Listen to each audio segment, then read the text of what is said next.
So, did you know that Elon Musk's team is planning to turn your parked Tesla into a secret AI data center? Obviously, without asking you. What are you talking about? Well, that happened last week in AI. In calendar week 3, last week in AI, a whistleblower talked about it on a podcast, and boom, 2 days later, he was fired. Oh, since you already know that ChatGPT offered to write a teenager's suicide note, and apparently not only one teenager, but multiple teenagers who eventually then killed themselves, ChatGPT is gonna look at your chats and determine your age. And based on this, if you are a young person, it's gonna give you a very restricted way of working with ChatGPT. Do I think it's a good idea or not? I think it's an absolute really bad idea, and we will talk about it. And I live 1.5 hours away from Davos. Davos is where the World Economic Forum was held. And it's a wild week. I mean, it's a week where you can't drive in that direction. Like the entire area is closed because obviously all these presidents and really rich people and famous people are going there. And Eric Schmidt, who used to be the CEO of Google, was standing at Davos and looked at the eyes of the Europeans and said, "You've already lost the AI race. Accept it." And essentially, one of the reasons he said we lost the AI race is he said, "You're too poor. Your energy costs are too high, and you are too poor to open data centers." So, yeah, let's recap what happened last week. Let's talk about Trump, ex-AI engineer who got fired. Oh, the UK. Let's also talk about the UK. Because somehow the UK regulator realized that 75% of all the banks are using AI, and they went like, oh my God, I mean, somehow we're not regulating that, and we're not stress testing AI in banks. And finally, we will talk about Anthropic's permission kind of to say no, even to internal employees. At Anthropic, employees using Claude, who are building Claude, basically don't have much to say to Claude from a certain point onwards. So yeah, everybody, it's already Monday, so we need to catch up on last week. So much happened. And in this case, action, let's go. Flip the switch, the circuit's live. Digital dreams, they thrive and strive. Recipes coded to feed your mind, serving knowledge of the AI kind. Welcome to the AI Cookbook Show, where the data streams and the insights flow. Tune in slow, let the rhythm grow. For every soul in the know and those who don't. 3 men, 3 continents, in the same week, bitching about energy. Donald Trump was bitching about energy in Washington, Eric Schmidt, like I was saying, in Davos, and Satya Nadella in loads of interviews. Somehow all of them were talking about the same thing. They said, look, the AI race, we're already at a point where the models are so clever that the AI race will be not won by the one who's got, let's say, the smartest code. No, it's going to be won by the person who's got the most megawatts. And an ex-AI engineer got fired. And what did he reveal? Also something about energy. Basically, AI energy, so the power needed to run the data centers, is not anymore a tech problem. It's already become a political problem. And we can see it because when President Trump starts talking about your electricity bill and data centers, then things have already become mainstream. And, Trump is a great advocate of tech companies. Like Trump actually loves tech companies. How do we know that? Because he's deregulating the tech world, which means he's opening the path for tech companies to be able to work, which is great. And on the other side, he said something like, dear tech companies, I never ever want Americans to pay higher electricity bills because of data centers. Now, we did an entire episode about this, if you remember. We kind of said where data centers have been built, especially big data centers, people have seen the electricity bill not climb by 10%, 20%. No, sometimes even 800%. Do you understand that? 5, 6, 7, 8x on your electricity bill. And Donald Trump is already concerned, probably not because of anybody, he's concerned because of voters, because he, I don't know, he on paper he's not allowed to have another term, but we can discuss how he's going to make that happen. I mean, Putin made it happen, so he's probably also going to make it happen. And he's basically saying, look here, big tech, you want to train your models, that's fine, but you pay for the extra power. Now you could say, yeah, but big tech is running these data centers, and for sure they're going to pay for the power. No. He's saying you pay for that incremental power, which means if before the electricity bill of a normal family was whatever, $100 a month, and now because of you, it's $800, you're not only going to pay your electricity bill, you're going to pay also all these families' incremental electricity bill. Now they're paying $700, before they paid $100. Make sure you pay the difference. And that's wild for tech companies because remember, a very big percentage of the cost of basically building models goes into electricity and data centers. And it's not only this. Essentially, Eric Schmidt, the former CEO of Google, who's a very, very influential person in tech, a good voice to listen to, he said, dear European companies, essentially, we already see, and you've proven it to us, you are unwilling to spend a lot of money for European models. None of you guys want to spend money into building very big data centers and building European models. And therefore, all of you will end up using Chinese models. For me, the translation means Europe, you've already lost. And why did you lose? Because you're poor. But it's Europe. Yes. But Europe already has a very, very high energy prices versus the rest of the world. And imagine building data centers, remember, in a place where when you ask to change anything on your balcony, you wait 2 years for a building permit. Imagine building one of the biggest data centers in the world. You will wait 10 years for the building permit. And then you're going to start building it and also running and training models on it in one of the places where energy is the highest. Therefore, Europeans are too poor for this. I'm sorry. We're not able to build good models. We haven't done it in the time, and the Chinese have just been running away building models. And I can see it. I can see it in my company. A year ago, our Claude bill was roughly 20 euros per employee. And do you know how much my Claude bill is per employee now? I mean, $200, $300, $400 per employee per month. So it's not only this, it's becoming very, very expensive to stay on top of the game of the usage of frontier models. And essentially what Eric Schmidt said, he said the following. Listen, guys, you all going to use Chinese models because you're too poor. You just cannot afford to use the frontier models which are coming from the US. And this is the problem that we have. Energy is now deciding the winners. And it's not only that.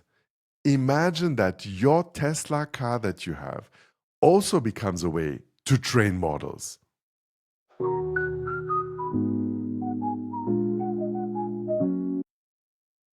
Okay, Malcolm, if I'm a European, I'm too poor. Yes, you are.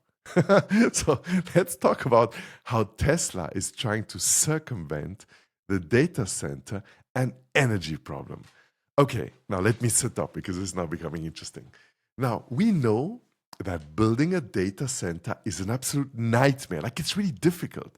Why? Because you need land, you need building permits, you need GPUs. So you go to Jensen Huang, you say, I am Elon Musk, I want the GPUs for our next data center. And he says, for sure, I'll give them to you in 2 years.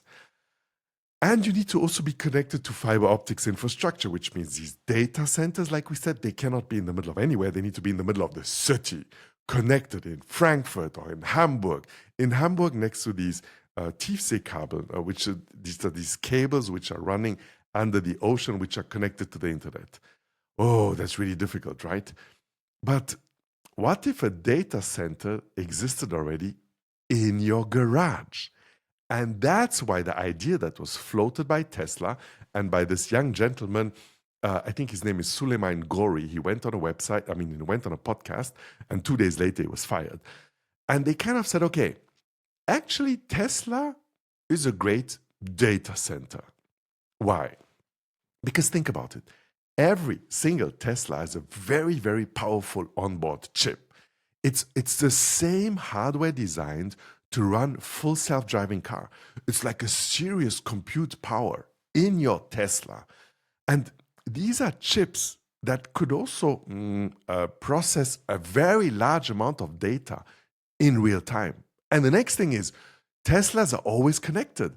Wi-Fi at home, cellular on the road, they are never offline. So a Tesla is already connected to the internet. My God, they could connect it to Starlink. Then if the Tesla was in the middle of the Sahara, it would be connected to the internet. Second one is Teslas have thermal management. Thermal management is the car already knows how to cool itself. And this is one of the big problems you have in data centers, right? Which means you don't need to build a cooling infrastructure. And by the way, the Tesla that are parked here in Austria, for example, in Norway or Sweden, 70% of the year are cooled very naturally.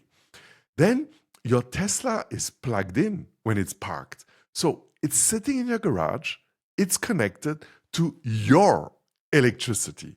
And if it's like my Tesla, 70, 80, 90% of the time, the car is idle. And there are millions of them globally distributed. If there's one point of failure, let's say my Tesla breaks up, it doesn't matter. There are millions more. And that is why Suleiman Gori revealed that XAI wants to send compute tasks to these idle vehicles. Your car sits there, it receives a packet of data, it processes it, and then it sends the results back. And you don't even notice it. Maybe your electricity bill starts to become higher, but you are paying for it. And Elon Musk is so serious about it that he said, okay, good deal. Let's try it on the Cybertruck. By the way, the first one who's able to make a GPU run on the Cybertruck gets a Cybertruck for free. That's what he told his engineers. Cybertruck, but there are not so many Cybertrucks. Yes. But the Cybertruck is very interesting because the Cybertruck has a huge, massive battery, which is way bigger than Model 3 and Model X. Sorry, Model 3 and Model Y. And it can power a Cybertruck alone, can power a house for days. Okay? Now, it has also that vehicle to grid capacity, which kind of the smaller Teslas don't have. Now, imagine millions of Cybertrucks would be parked overnight and plugged into the grid, and they're running AI workloads while you sleep. What would Elon Musk be able to do? Unlike any company in the world, the VWs, the Toyotas, the Microsofts and the Googles, hey, don't worry, I'm Elon Musk. I have a mobile data center. This would be not only capital efficient because you're not paying for the capitalization, you're not paying for the GPUs. No, people are buying your car. They're paying for it, which means the CAPEX does not lie on your balance sheet, unless you talk about leasing, but let's forget leasing. The CAPEX lies on somebody else's balance sheet, on my balance sheet, on Malcolm's balance sheet. And you have a very, very unconventional cloud infrastructure, a very distributed cloud infrastructure. Now, for me, what I find very interesting is who pays for this? You do. You bought the car. You will pay for the electricity. You provide the parking space. Like, remember, it costs a lot to, find a lot where you can build a data center. No, don't worry. You are paying for the parking space. And this is very interesting. This is super duper interesting because energy is the problem and energy is capped right now. My God, there's not enough energy. Europe is even too poor in terms of energy prices to build data centers. So companies will resort to very interesting and very different ways of solving this energy problem.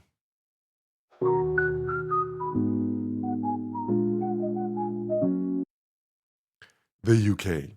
So last week we spoke about that UK lawmakers, they were freaking out that Grok is undressing pictures. As I understand, there's a big lawsuit which is also coming out, a European lawsuit against Musk, against XAI, because of this happened last week. It was quite disconcerting. Like you could see a family photo and you could say, undress the 9-year-old, and Grok would do it. By the way, most AI models can do that. Most open AI, not open AI models, but most open models, you can get them to do stuff like that. Actually, it's very, very simple to do it. But it's not mainstream. It means not everybody knows how to do it. But the XAI, which was Grok, was able to do it, and people were prompting it, and people were sharing images like this. So this was the problem of UK lawmakers last week. Now, this week, which was a few days ago, there's a new problem. Actually, a problem which could crash the entire economy. Now, listen to this stat. 75% of UK financial services firms are now using AI. The few times we went to London last year was to work with banks. So obviously it's a financial hub, etc., but it's a very hungry financial hub in terms of using AI, right? Now, the UK Treasury Select Committee, they released a report and they said, oh my God, actually 3 banks out of 4 are using AI. And not only them, insurance companies, trading firms, asset managers, all of them are using a lot of generative AI. And the problem is in the UK, we have zero AI-specific oversight for financial services. And it's not only the UK, it's the same in Switzerland, it's the same in Austria, it's the same in Germany, it's the same in Liechtenstein. Now, you might say, no, but there's the EU AI Act. No, forget it. We're talking about stress tests. A stress test is a set of rules or set of things that you say to a bank. If this and this and this happens, are you able to operate? And currently, no European country has AI financial services stress test regulations because it's too new, the technology is too new, etc. And essentially, the government in the UK was admitting to itself, we actually have no idea what these systems are doing within banks. Okay, what do they mean?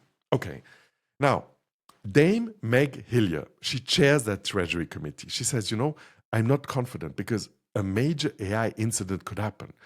What's a major AI incident? Well, imagine a domino effect. Imagine dominoes falling.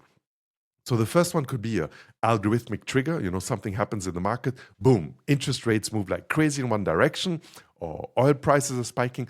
Today we hit the global highest gold numbers, for example, ever. And then you have a so-called herd behavior, which means everybody follows in a certain direction, and then you have a flash crash. No, Malcolm, we already had that before. We had that very often. No. You had that with mathematical algorithms. And algorithm trading is kind of simple because you can go to anybody who's algorithmic trading and saying, show me the algorithm. Show me the algorithm. If A and B happens, then does C. Okay, we understand that. But with AI, you can barely prompt 2 times what is the capital of France, and one time it might be Paris, and sometimes it might be something totally different. Now imagine you're using this in a bank. Imagine you're using this for trading. Imagine you're using this to give people a credit score, right? This is difficult. With the level of hallucinations that AI services right now have, it's very difficult to imagine how in financial services banks are using this in a very correct manner. Obviously, they're doing lots of things to try to reduce hallucinations, but it's still an inherent problem of large language models. Why? Because it's a black box. Because when this flash crash happens, nobody will be able to explain why. Nobody will be able to say, this is the reason it happened. Now, why can it affect you? Well, it could affect me, Malcolm. So for example, I'm a weird person for a bank. Wait, what? You're born in Tunisia, but then you're Austrian? I don't understand. You don't have any record of having worked in Europe the last 5 years? Or wait, you worked in Africa and you worked all over the place? Not so sure we should give this guy a loan. Wait, he doesn't have a salary? Because he has his own company, so he pays himself very little? There are 10 red flags for an AI. Which means if I would apply for a loan anywhere, and not if I would, I already know that this is the case. When I apply for a loan anywhere, banks are a bit like, this guy, or maybe not banks. Once you start talking to them, it's kind of okay. But these first algorithms that touch the profile of Malcolm don't give Malcolm don't give Malcolm a mortgage. Like 100 billion% not, don't give it to him. He's a weirdo. He does not fit into our normal profile. We don't know what to do with him. But then when you kind of sit in front of a human, they understand who you are, etc. Now, this is happening to me, and I've got first world problems. Maybe I want to get a mortgage, right? But maybe somebody else needs a mortgage or for an insurance or this or that. And this is a problem now because, like we said, the outcome of these black boxes is very, very insecure. We don't know exactly how these models work. So people can and are probably already getting locked out of a financial system by AI algorithms. And there's nothing you can do about it, right? And now we haven't even talked about AI-specific attacks, the ones that regulators are thinking about. We haven't thought about anything that is attacking a system or getting a system to collapse. Right now, for example, if a country wants to attack Europe, what do? Well, they still do physical things. They derail a rail, they derail, a train, they switch off the electricity. But any hacker in the world just needs to understand how large language models are being used by financial institutions in Europe and prompt inject. We'll do a separate, episode about prompt injection. And prompt inject, and you can get banks to do really, really crazy things. And that's what they're worried about, the UK regulators. And this is not only UK regulators. Hey, anybody listen to this who's working as a regulator, there is no regulator in the world right now that is AI stress testing financial services and banks. So you guys need to wake up. You guys need to wake up because there's no dedicated oversight for this right now.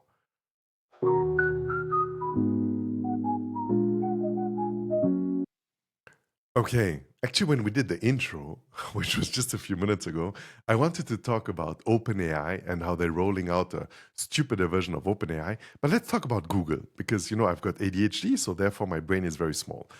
Now, when I was a teenager, right, like 15, 16, 17, etc., guys, I just couldn't understand maths. Like, I promise you. I couldn't understand physics. I couldn't understand chemistry. I was really, really struggling. I mean, then I went to study physics. Don't ask me why. But what did my parents do?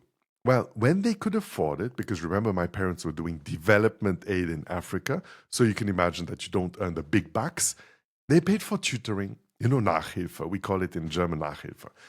And I got hours and hours and hours of help of people sitting next to me and teaching me maths, and teaching me physics, and teaching me chemistry. And that thing that I know that I will never forget is my parents were always bitching how expensive it is. And not every single family can afford it. We understand this. Now, in the US, you have something called SAT. The SAT are the tests that you do to be able then to go into university. It's a standardized test, okay? Now, one thing that is very, very well known in research is SAT scores correlate with family income. You're super rich, you have a quite high chance to get a very high score in the SATs. Not because you're very clever, but maybe because you have hours and hours and hours and hours of tutoring, like Malcolm. You're very poor, your parents cannot pay for tutoring, there's a very high chance that you get a very bad score at the SAT. And this correlation is there because a Kaplan course, the Kaplan SAT course, it costs like $1,000. $1,000 basically for, I wanted to say a CD-ROM, because back in the days we used to buy CDs. Now it's obviously a software. $1,000 for a software. That's wild, right? Or $1,000 is what we pay for all the AIs per person in this company. Or a private tutor, $200 an hour, 200 euro an hour. It's wild, right? Now, if your family doesn't have the money, how can you help yourself? Well, AI can help you. And AI is going to be a great equalizer for this. And this week at the BET conference, BETT 2026 conference, Google announced something that could change this. They rolled out a free SAT practice platform powered by Gemini. It's got, full-length practice exams or real-time feedback, very, very complex feedback. When you work with a human tutor, and maybe you give a text, you wrote a text, and the human tutor looks at it, he or she anyway needs 10 minutes to correct the text, and then will give you a bit of feedback like, you should change that. But imagine having multi-dimensional feedback like when my kids are using AI, right? It's very cool. And then you get everything out of it, the personalized study plan, the performance breakdowns, etc. And the keyword here is free. Google has made this for free. Like no paywall, no subscription, no premium tier, just free. Now you might say, Malcolm, there's already Khan Academy. There's this, there's that. And Khan Academy is for free, right? But I think it's not just Khan Academy because Google went and they built this in partnership with Princeton Review. And Princeton Review is one of the most respected names in test prep. I mean, you can go buy test prep reviews from Princeton Review, okay? Now, and it's not anymore a basic quiz generator, right? For kids working with this, and even my kids when they're learning with Claude, they really feel like Gemini or Claude understands them. And we can take threads like my daughters, I mean, thank God, I'm putting my hand in the fire or knock on wood, like you guys would say. Okay, they're clever, but they're consistently super duper strong in maths. And we have threads that are running the entire year already just in Claude. Like we will paste a picture of the newest homework, what they need to learn for the next test. And it'll pick up, examples and mistakes that they made 3 months ago and say, okay, how about you try to solve this and this and this? And every time we tell it about the mistakes, it's a brain for them to learn. Hey, both of them are killing it in maths in class. Absolutely killing it, right? Now, this is somebody who's got Claude Access, pays for Claude tiers, etc. And I'm teaching them how to prompt. But imagine you would not have to prompt. Basically, what this means for me, it's a Basisdemokratisierung. It's a base democratization of SAT tutoring. Parents don't need to spend anymore $5,000 for a tutor. They get a super duper personalized tutor for free. Yeah, okay, but not okay in Brazil, in India, where barely sometimes they have internet access. This is going to make the difference when they go and apply, for example, to American universities because they're very, very clever, but they were not able to ace that SAT test. And SAT is the first one. I'm thinking there will be many, many more into education AIs coming, which are basically going to not destroy the AI, not destroy the education system, but totally force the education system to be reimagined.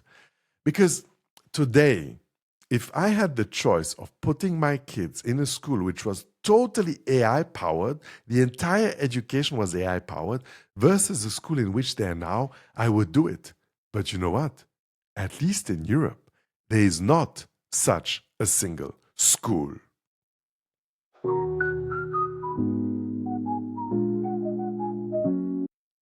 Okay, so it's 11 at night here, and we'll keep that last story a bit short. So Anthropic, on this podcast, we always say Anthropic, the company that does Claude, because people still don't know what Anthropic is. They are trying to do what other companies, especially AI companies, are not doing. They're trying to open that black box behind the AI. Now, for this, the thing that governs Claude or Anthropic is a constitution. It's actually called the Claude Constitution. Now, that Claude Constitution in 2023, so 2 years ago, but in this case, if we're 2026, maybe 3 years ago, had 2,700 words. It was like a pamphlet. It was like a few principles and a few vague guidelines. 3 years later, last week, they released the updated version, and it's got 23,000 words. So nearly 10x larger. Now it's not anymore a pamphlet. It's like a comprehensive, if you want, even a comprehensive ethical framework. Now, what's inside? So Claude, you can imagine, operates on a sort of pyramid, okay, a pyramid principle. On top of the pyramid is something called safety and oversight. For them, these are non-negotiable things, like nothing overrides it. It needs to be safe, and we need to be able to overlook it, right? Secondly, something called ethics. So, hey, you, Claude, you need to do the right thing. And the third one is the company guidelines, which are Anthropic's guidelines, the company rules. And below is helpfulness. You must be helpful to the people that are requesting to work with you. Now, funnily enough, helpfulness is the lowest priority. And that gets sacrificed by all these things if it is in conflict with the things on top. So if you would ask Claude to write a suicide note, then probably it hits everything: safety, ethics, and the Anthropic guidelines. And because of that, it's going to override you, which means even if it's helpful that Claude helps you to write your suicide note, it's going to say no, which nowadays with Grok, we know that Grok will happily help you to write the note. And by the way, even ChatGPT, you can very, very easily get ChatGPT to write you your suicide note. Now, the thing is, not only this, there are sentences in there which say something like, look, Claude is programmed to refuse requests that concentrate power in illegitimate ways. Illegitimate ways means the following. Even if somebody at Anthropic says, I need you to do this, I need you to do that, Claude can refuse. Claude can say, no, I cannot help you because this is against my rule book. Now, essentially, what are they saying? Are they saying that this AI is conscious? No, but when you read this rule book, it's kind of a rule book like for humans. Do you understand this? It's a rule book like for you and for me to act in society. Now, I'm not saying that Claude already possesses consciousness or moral status, but they are kind of saying that Claude is conscious. They're kind of saying it's possible that the AI models are so far that now we need to work on a higher meta level, not just predict the next word, but hey man, here's some ethical rules for you because we know that you can actually break these ethical rules. And Anthropic has already released papers about it. You know, in one of the podcasts, we discussed how, for example, cyber hackers used different instances of Claude to build a very big, large-scale cyber attack.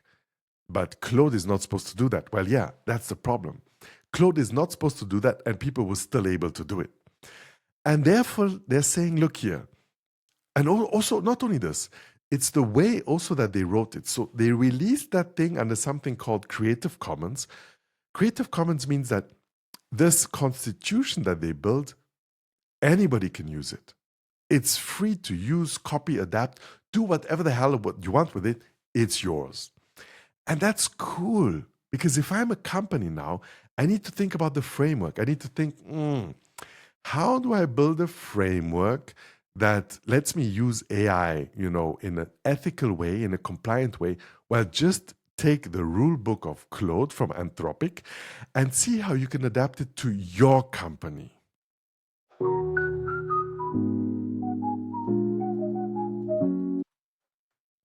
Well, after all, calendar week number 3 was quite wild. And we're in week 3. I mean, now we're in week 4. Okay, so what did we witness last week? How does it all come together? I think one sentence that summarizes it is a bit, and I'm going to read it. The era of magic demos is over. It's not anymore, wow, look, cool, there's a cool feature that AI can do, And it's not anymore hype cycles. It's like the hype is omnipresent. All the time, every single day, multiple times a day, a new AI is released that can do a new thing, or the current AIs can do new things, etc. So now, as business leaders, what do we need to do? Well, we need to implement. We need to shut up and we need to implement. And we need to deal with the consequences. The consequences is energy is the currency of power.